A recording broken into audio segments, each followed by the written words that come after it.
وآله وصحبه وسلم. Bayan godiya ga Allah tabaraka wa ta'ala da yin salati ga annabin rahama tsira da aminci Allah su kare tabbata a gare shi,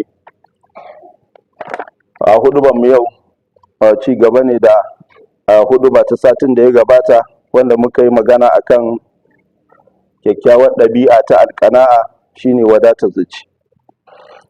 Mu sani bayan Allah cewa ita ƙana'a da ake magana, wadatar zuci, ba wai ana nihin ita wadatar zuci ne ana buƙatar ta ne ga talaka kawai ba. Shi talaka wanda ba ya da shi ne ake so ya zamo yana da wadatar zuci, ba wai ta tsaya gare shi bane shi kadai. Ƙana'a ta talaka ce, ba haka nan abin yake ba. Mu sani shi ma mawadaci mai dukiya yana da buƙata da wadatar zuci, ya zamo yana da wadatar zuci, yana da ƙana'a kamar yadda talaka wanda bai da dukiya yake da buƙata ta wadatar zuci. Ita wadatar zuci ta mawadaci mai dukiya yadda take shine mawadaci ya zamo mai godiya ga Allah tabaraka wa ta'ala bisa ni'imar da Allah ya bashi. Idan Allah ta'ala ya arzuta ka zama mai dukiya, to ka zamo kana godiya ga Allah kuma kana yarda da abin da Allah ta'ala ya baka. To wannan yana daga cikin ƙana'a. Sannan mawadaci ya zamo arzikin da Allah ta'ala ya bashi ya zamo ga hannun shi yake, ba ga zuciyar shi yake ba. Idan mai kuɗi ya zamo arzikin shi ga zuciya yake, to ba zai iya kyauta, ba zai iya alheri ba, saboda ya kai abin ya tattare. Dan da yawa akwai masu kuɗi amma kuɗin ga zuciya suke, sun kama sun riƙe, ba su iya duka su bada, ba su iya alheri. Amma mutumin da arzikin shi yake ga hannun shi, to za a ganin yana ta alheri, yana ta sa dukiya ya duka ya bada, yayi haka yayi haka yayi haka wajen aikin alkhairi. To wannan shine mai wadatar zuci, abin da ake so kenan. Dan da ka kai dukiya ga zuciyarka, to ba ka yi kankaro ta ka bada. To shi mawadaci yana daga wadatar zuci ya zamo arzikin da Allah ya bashi ga hannun shi yake, amma lahira sai ya sa ta ga zuciyar shi. Tsoron Allah da ayyukan alkhairi suna ga zuci, amma ita dukiyar ga hannun shi take. To wannan shine abin da ba zai cutar da shi ba. Dukiya ta zamo dukiya ce mai albarka ga mutum mai albarka, wanda yake mai wadatar zuci, wanda yake sa dukiya inda Allah tabaraka wa ta'ala yake so ainihin a sata. To wannan shine halin mawadaci. Dan da yawa za ka samu mutum yana da dukiya mai yawa kawai, amma Allah ya arzuta shi da ƙana'a. Ko da kasuwanci yake baya albushu, baya cutar bayin Allah.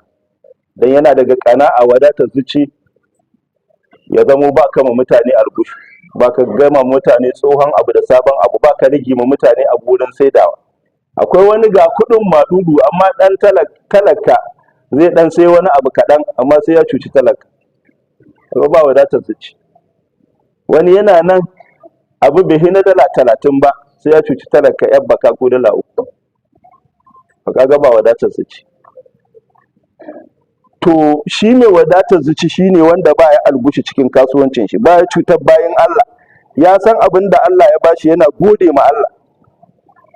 To sannan kuma ba ya hana ma barwan shi haƙƙinsu. Dan akwai wani gaho kuɗin, amma daidai da bara yama aiki kana bakin cikin ka biya shi. To kaga wannan kuɗi ne kawai gare shi, baya da wadatar zuci. Wani ƴan dako ma ba a iya biya, su mai wahala su yi zuba, amma yana bakin cikin ya biya su. Wani lebara ba a iya biya, sai ya jare. To kaga wannan duka mai kuɗi ne, amma ba kani, ba mai wadatar zuci ba. Na akwai mawadata masu wadatar zuci, akwai kuma wanda masu kuɗi ne kawai sun dai tara sun kimshe. Wahala ma kame yana bakin cikin ya baka. To da haka ita wadatar zuci, ba wai na ji a ma ka ga wani bawan Allah, sai ga wani bawan Allah talaka amma ya mai kuɗin wadatar zuci. Ita wadatar zuci ana samun ta wajen mai kuɗi, ana samun ta wajen talaka. Haka nan rishin wadatar zuci ana samun ta wurin talaka, ana samun ta wurin mai kuɗi. Da yawa akwai masu kuɗin da ba su da wadatar zuci. Mutumin ya ma wahala, ya yi zuzuwa, ga kuɗin a ba shi haƙƙin shi, amma to wannan rishin wadatar zuci ce ko mummunar ɗabi'a ce ba a ƙamnata a cikin musulmi, a ce musulmi yana da irin wannan ɗabi'a ta zaluntar mutane. Kai ko biyan mutum za kai ka ja mai rai laifi ne a musulunci, saboda manzo Allah sallallahu ta'ala alaihi wasallam ya ce matsalul gani zulmu, tsawaita wa biyan bashi na mawadaci zalunci, wanda yana da haƙƙin ya biya cikin kan lokaci amma ya kiya sai ya ga dama, shi kanshi sai an ma hukunci kan wannan abu. Wanda da yawa mutane gani suke kamar ba komai bane, lokacin da mutum ya biya ma buƙatar da kake so ya biya maka, to sai ka bashi haƙƙin shi ma ya biya buƙatar gaban shi. To haka nan ne abu da ake so. Amma in ba kada to kuma ka bada haƙuri, ka nemi ƙarin lokaci ga lokacin da za ka yi.